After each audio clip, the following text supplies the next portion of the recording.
Hello friends, welcome to my YouTube channel Gujju સંસ્કૃતિ kitchen. આજે હું બનાવવાની છું કાઠિયાવાડી કઢી. આ કઢી ખૂબ જ સરસ રીતે બનાવી છે, તો ચાલો એ રેસીપી શરૂ કરીએ.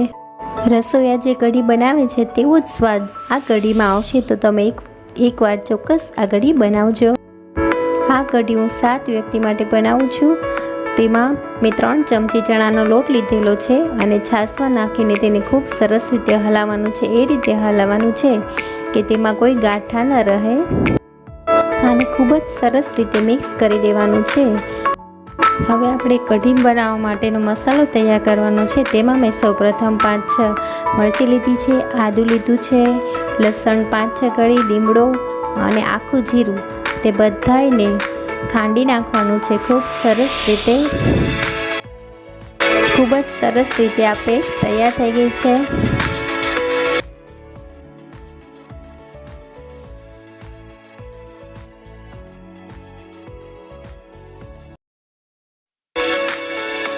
હવે આપણે આ કઢી બનાવવા માટે તેમાં બધું જ નાખી દેવાનું છે, મિક્સ કરેલું, ક્રશ કરેલું, અને તેને સરસ રીતે હલાવી તેમાં હળદર, ખાંડ, ધાણા જીરું અને આમાં લીમડો પણ એડ કરવાનો છે.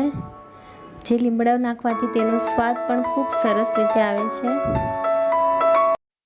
હવે આપણે કઢી બનાવવા માટે ગેસ પર મૂકી દઈએ અને જ્યાં સુધી 7 ઉભરા ન આવે ત્યાં સુધી તેને ગરમ કરવાની છે. આ કઢી તમે જોઈ શકો છો, તેનું વાણ પણ ખૂબ સરસ રીતે આવી ગયું છે. હવે તેને સ્વાદ અનુસાર નમક નાખવાનું છે.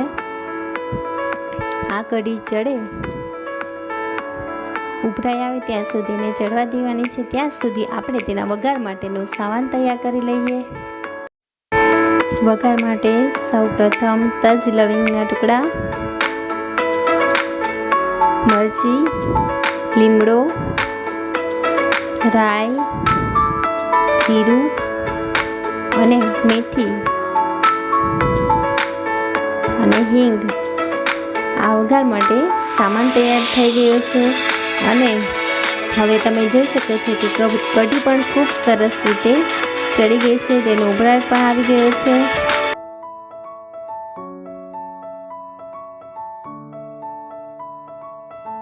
હવે આપણે કઢીનો વઘાર કરીએ. તેમાં મેં 2 પાવડા તેલ નાખેલું છે.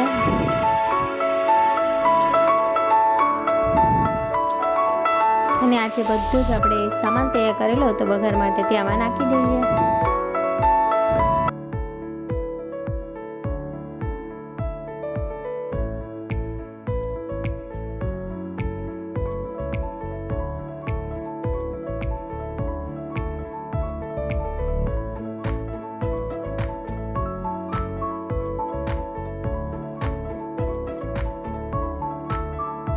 તમે જોઈ શકો છો કે વઘાર ખૂબ સરસ રીતે થઈ ગયો છે અને આ કઢીનો ટેસ્ટ પણ ખૂબ સરસ રીતે આવશે. તમે આ રીતે ચોક્કસ બનાવજો કઢી, અને જોઈને ખાવાનું મન થાય તેવી કઢી બનાવી છે. ખૂબ જ ટેસ્ટી રસોઈયા બનાવે તે રીતે એવો જ સ્વાદ આ કઢીમાં આવશે. તો ચોક્કસ તમે એકવાર આ કઢીની રેસીપી જરૂરથી બનાવજો. અને આ તમને વિડીયો સારો લાગ્યો હોય તો કોમેન્ટ બોક્સમાં જરૂરથી લખજો અને મારી ચેનલ સબસ્ક્રાઈબ પણ કરી દેજો, જેથી મારા બધા જ નવા વિડીયો તમને તરત જ મળે. ફરી મળીશું આવી જ નવી રેસીપી સાથે. જય શ્રી કૃષ્ણ. ત્યાં સુધી બધા આવજો.